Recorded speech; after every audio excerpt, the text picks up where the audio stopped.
name is Caitlin. Thank you so much for joining me for this tutorial today. Today's tutorial is on crow pose, Bakasana. So this pose is an arm balance, and I'll show you different steps of how you can get into it and then different stages of your crow pose that you can work with in your practice.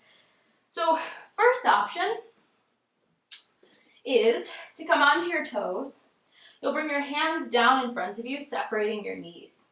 So from here, you're separating your fingers just as if you were in down dog, so creating that down dog hand, so pressing down through the palms and the finger pads. From here, you'll start to lift up the hips, bringing the knees right over the arms as you bend into the elbows to create that little shelf. This might be your variation of crow pose. You might just work with this. This is perfectly fine to stay into. Draw the gaze slightly forward to keep the length because you're going to end up going where your gaze is. So if you keep your gaze slightly forward, it'll help you when you try and lift off. So second part of this is to really hug the knees into the backs of the arms. Press down through the palms and the finger pads, and maybe you play with lifting one foot up, lifting the other foot up, and just work with what that feels like to shift the weight a little bit into the hands.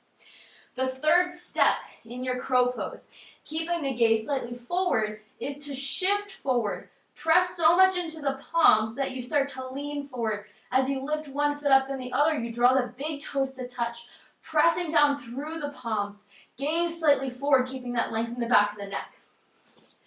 Another way you can get into this crow pose, which I love to work with because sometimes it's difficult to get the hips up to allow yourself to find that flight.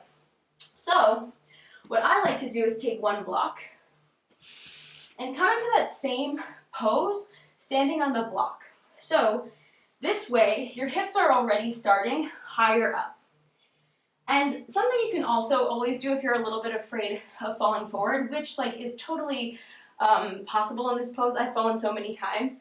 So if the fear of falling gets in your way, you can place a blanket or a pillow down in front of you to just prevent that nervousness of falling into the ground. What's great about crow pose is you are so close to the ground that if you fall, it's very close, so it's not so bad. So I'd come to stand on your block, bring your hands down. Now if you see, my hips are already pretty high here, so it helps me allow myself to draw the gaze forward, draw the weight forward, pressing into the fingertips to maybe lift the feet up. And it's right there, the block is right there to touch back down to in your crow pose if you need it. So there are many different variations of crow, and I hope to see you on your mat soon. Thank you so much for joining me for this tutorial.